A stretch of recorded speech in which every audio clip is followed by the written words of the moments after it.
কানপুর টেস্টে সাকিব আল হাসানের দিকে নজর ছিল একটু আলাদাভাবে, কারণ এটাই যে হয়ে যেতে পারে তার শেষ টেস্ট।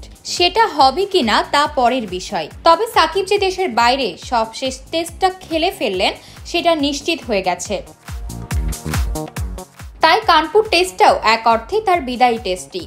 এই টেস্টের শেষে তিনি বিশেষ এক উপহার পেলেন প্রতিপক্ষ বিরাট কোহলির কাছ থেকে। তাকে অটোগ্রাফ সহ ব্যাট উপহার দিয়েছেন ভারতীয় এই কিংবদন্তি। নিজের ব্যাটটি বিদায়ী স্মারক হিসেবে সাকিবের হাতে তুলে দেন। বন্ধুর মতো কাঁধে হাত রেখে কিছু কথাও বলেন ভারতীয় মাস্টার ব্লাস্টার। হয়তো ভবিষ্যতের জন্য শুভকামনা জানিয়েছেন সাকিবকে।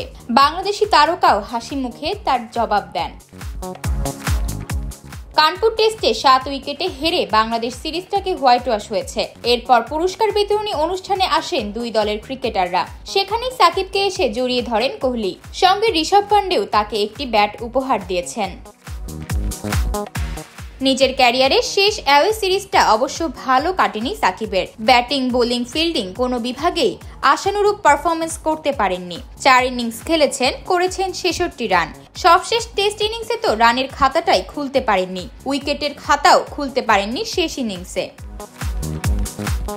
এই টেস্টটি যদি তার ক্যারিয়ারের শেষ টেস্ট হয় তাহলে কিছুটা হলেও হয়তো আক্ষেপ থেকে যাবে তার মনে। তবে এই টেস্টের শেষে এসে কোহলির এমন উপহার তাকে সুখ স্মৃতি নিয়েই ভারত ছাড়ার উপলক্ষ এনে দিল।